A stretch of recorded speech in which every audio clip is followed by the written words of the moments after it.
Let's talk about the famous story of the Martin Handcart Company being rescued at Sweetwater in 1856. Last week, the Church of Jesus Christ of Latter-day Saints was in the news due to their hopes to purchase federal land that includes the Sweetwater Historic Site. It's the spot where this Handcart Company was rescued during a blizzard in late 1856. The land is currently owned and overseen by the Bureau of Land Management. The church has tried to purchase this property for many years without much success, although they have succeeded in leasing the land for quite a while. And now there seems to be a genuine attempt to allow the transfer to happen, and I imagine that will happen over the next little bit. Now, I don't want to weigh in on the land acquisition itself. It's a complicated case. There is, as always, and as should be, lots of red tape surrounding land associated with the Bureau of Land Management, and there are also more complicated issues, like indigenous claims on this land as sacred, which also need to be taken into account. But I will say that as of now, it appears that those involved in this attempted land transfer are going about it the right way, unlike how they did it a couple of decades ago, prioritizing public access, rights, and bringing in all the lots of stakeholders, which is why I assume this land transfer will go through over the next year or two. What I am interested in this video is how the Sweetwater Rescue story itself, or at least legends tethered to that Sweetwater Rescue, reveal the broader tensions about how Latter-day Saints view the past, and importantly, how we learn about the past, because there has been a mythic and untrue narrative that has cropped up about the Sweetwater, which is divorced from reality, but often tethered to people's understanding of a faith-promoting story. And today I'll talk about the experience that one BYU Idaho religion instructor had when he tried to introduce his students to the more accurate history, and why it didn't go the way he expected, but why the lessons were important. So in this video, I'll talk about the history itself.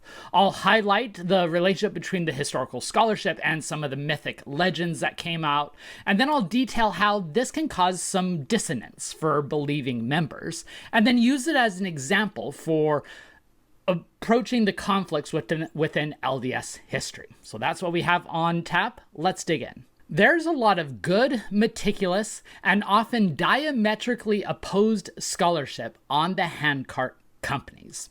What can be agreed upon is that the Handcart Companies were introduced as an experiment by LDS leaders in the mid-1850s to solve a crisis. They had lots of Latter-day Saint converts who were wanting to migrate to Utah back when that migration was a core part of what it meant to be a Latter-day Saint.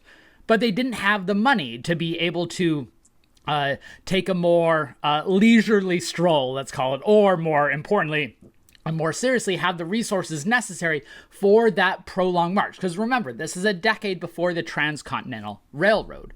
And so the Handcart Companies were introduced as a cost-saving measure to allow saints who did not have the proper resources to be able to make that voyage. And it was a risk. And this is where there are conflicting scholarly interpretations. Some who are saying that Brigham Young and the leaders were trying to save a penny for their own gain at the expense of these poor migrants, and that they should instead have poured in the church's resources.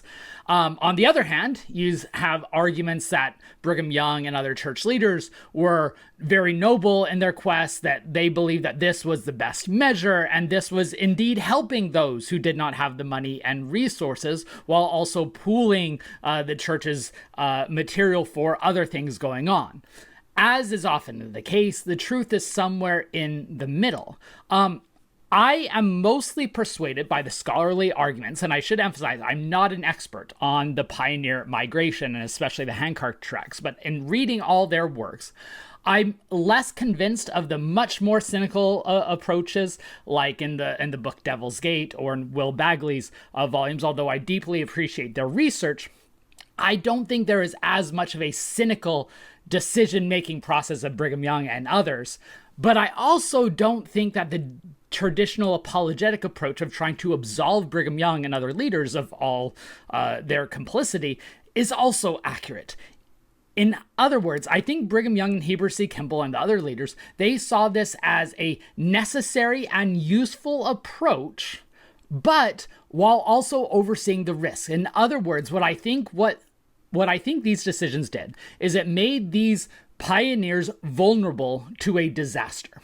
And they downplayed the risk of that vulnerability as they played up the potential of, saving resources for other things. Because this was at a time when territorial Utah was going through a very tough financial period, which of course is going to lead to spiritual expressions like the Mormon Reformation and political conflicts like the Utah War. And 10 of the 12 handcart companies worked very well. The two that didn't, the Willie and Martin Handcart companies, are in the end the handcart companies that we remember the most. Before I go much further, just a reminder that if you enjoy this type of content, using the past and history to better understand ourselves, our community, how we got here, and how we look at our ancestry, I hope you subscribe to this channel. I do deep dives on topics every Monday, I connect the past to the present every Wednesday, and then I pull back the curtain on the historian's craft on Friday, examining classic books, interviewing authors of new works, or looking at the sources behind historiographical arguments so that you can become an expert in history as well. And if you want to give back, and I'm so grateful for the many of you who have chosen to give back and make this channel possible, you can become a member, where for a nominal fee, you get early access to the videos, you get little icons next to your name, and you can feel good about supporting public-facing rigorous scholarship. There's an additional benefit that comes to this membership now. I am now doing Mailbag Mondays, where once a month or so, I will do a video in which I answer some of your questions a lot more in depth than what I do on my Instagram channels on Sundays. And that link for people to leave questions for me to answer is available to those who are members. So if you are a member, make sure to go to my channel here on YouTube, click on the posts, and see where I posted about this link, and you will find the link in the comments. I will be doing the first one of these pretty soon, and I'm pretty excited about it. I also recommend subscribing to my free kit newsletter, where I send out announcements, links, and updates every few weeks or so, as well as follow me on my different social media platforms, especially Instagram. And also, mark your calendar for Wednesday, August 5th at 7 p.m. Mountain Time, which will be my next live YouTube discussion. I typically try to do these the first Wednesday of every month. I didn't do one this last month because we had the live in-person discussion with Dan McClellan and Lindsay Henson Park and Blair Hodges, which was phenomenal. But now we're giving back the live. It'll just be me this time answering some of your questions, but especially focusing on the topic of the lingering issues of race in modern Mormonism, a topic that I've covered in a few recent videos that I have a bit more to say, and I'm sure many of you have questions about. So please mark your calendars again for Wednesday, August 5th at 7 p.m. Mountain Time here on this YouTube channel. All right, that's enough business. Let's get back to Sweetwater. The Willie Handcart Company had over 400 participants, and the Martin Handcart Company had 576. Unlike the other 10 handcart companies that went off without a hitch, one of my ancestors was in one of the other handcart companies, and the only real good story that comes out of her trek was that she wore out her shoes not by walking during the day, but by dancing at night, to give you a sense of how different their experiences are going to be to the Willie and Martin.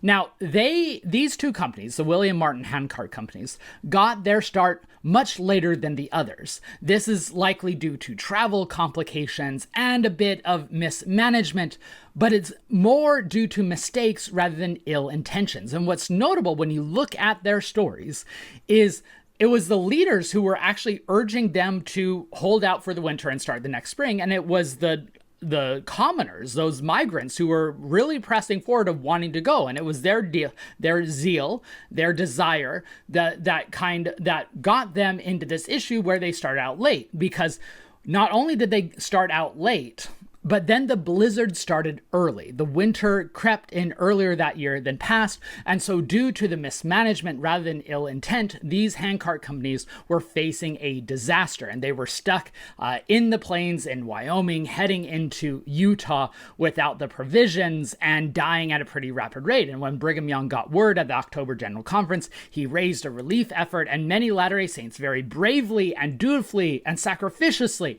sent their resources and moved out themselves themselves to try to save them. So by mid-October, the Handcart companies were stuck in a blizzard. The Willie company was about 110 miles further along the tracks, and so they were the first ones to be rescued. And then by the time the Latter-day Saints reached the Martin Company, things were really dire. It was a Herculean effort to pull them out of their dire straits, although many died. In the end, the Willie Company lost about 70 members out of their 400, and the Martin Company, which remember had 576, lost at least 145. So this all was very tragic, and those who did survive often lost limbs or had other long-term health conditions resulting from frostbite and other horrible weather conditions. But it's one part of that story which has gotten a lot more attention in recent years and was the origins of the mythic account. Now, the famous mythic account about Sweetwater came from a guy named Solomon Kimball, yes, from that Kimball family, when he recorded this account that gets repeated over and over again in official church settings and curriculum. Quote, "Three 18-year-old boys belonging to the relief party came to the rescue, and to the astonishment of all who saw, carried nearly every member of the ill-fated Handcart Company across the snowbound stream. The strain was so terrible, and the exposure so great, that in the later years all the boys died from the effects of it. When President Brigham Young heard of this heroic act, he wept like a child, and declared publicly, 'That act alone will ensure C. Allen Huntington, George W. Grant, and David P. Kimball an everlasting salvation in the celestial kingdom of God, worlds without end.'" You've probably heard this story before. As I mentioned, it's been repeated in many settings, including by Gordon B. Hinckley, at least 2 times in General Conference. It's also been reenacted at many of the Trek reenactments by youth. I've heard many stories of young men having to carry the young women across a fake frozen river, despite the fact that there are plenty of young women who are like, "I can carry myself."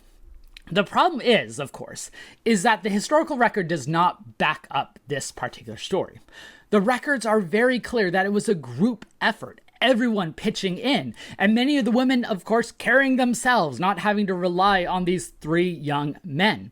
Orson Whitney wrote the first version of this myth. So Orson Whitney, who's also connected to the Kimball family. The first vision appears about in 1888, which means 30 years past the actual event, and then Solomon Kimball writes his famous event in 1914. One of the ironies is that one of those young boys mentioned and having died from their horrible exposure due to their sacrifice, they were still alive at the time the story starts circulating that they had died during their sacrifice, which might have been quite a surprise to them.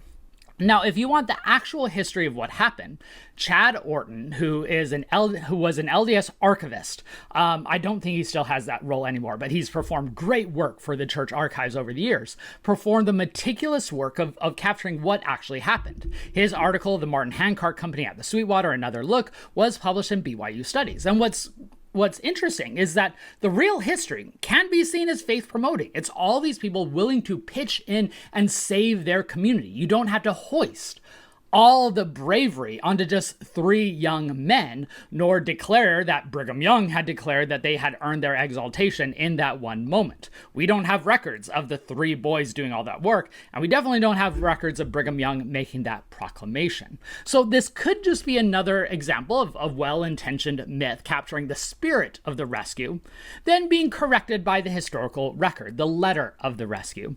But it becomes more complicated, and that complication hints at deeper tensions. So a couple decades ago, John Thomas, a religion instructor at BYU, Idaho, wanted to use this story in his classroom on church history to talk about, facts versus fiction, myths versus the historical record. And so he assigned both Gordon B. Hinckley's telling of the famous Sweetwater Rescue myth, as well as the Chad Orton article about the actual history, but it didn't go how he planned it. I was very fortunate to hear him give a presentation on this at the Mormon History Association, which I loved hearing in person. This is why the Mormon History Association is great. And thankfully, he later wrote about it in a religious educator essay, which I'll link to in the video description.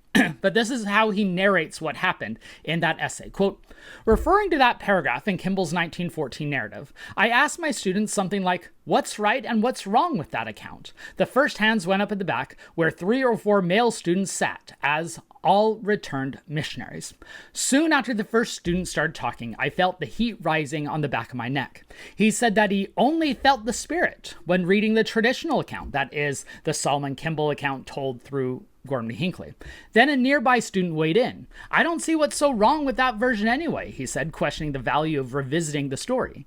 And one of them raised another issue. Why would President Hinckley use a story if there's something wrong with it? Now, Thomas goes on and explains how he dealt with this and how it helps them reorient teaching in the classroom. And whether you are teaching Sunday school or you're not in the LDS church at all, I think his account is very useful as a pedagogical exercise that I strongly recommend, which is why I linked to it in the video description, because it hits at some central questions.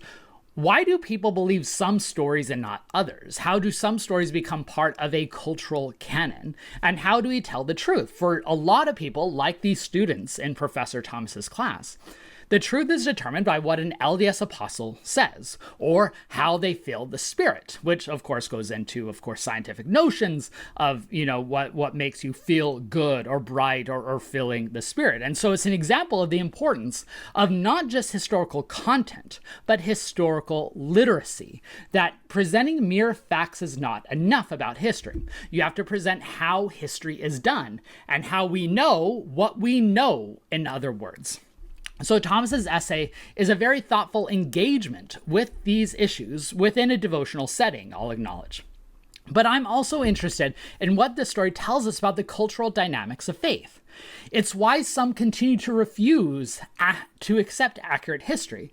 The famous saying from Boyd K. Packer, the LDS apostle, "Not everything that is true is useful," which implies that the truth has to be useful to a degree, but useful to what? It shows how secular history can be dismissed. I don't trust what this archivist is saying because I'd rather put my trust in an ecclesiastical authority or my trust in a spiritual intuition that is more important than what I learn on the page. And so knowledge is more than just that is more complicated than an accumulation of facts. It's not just gathering together data and laying it out one by one. It's interpreting it and it's engaging it. That's why the historian's craft is so important, but often so fleeting. Now, the church has wisely moved away from the classic Solomon Kimball account. When the story, the Sweetwater Rescue, has been repeated in curriculum and general conference material, they no longer focus on the 3 men, although you will still see it crop up from time to time because it takes a while for things to filter down to the bottom.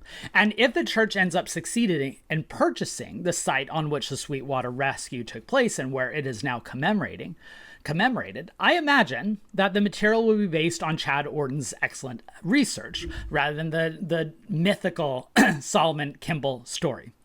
But the lingering problems will still persist. Because when it comes to history, especially in the LDS church, where history often supplants theology, or history is theology, the stakes are always so much more higher. Because who do you trust ties into things like institutional and ecclesiastical allegiance.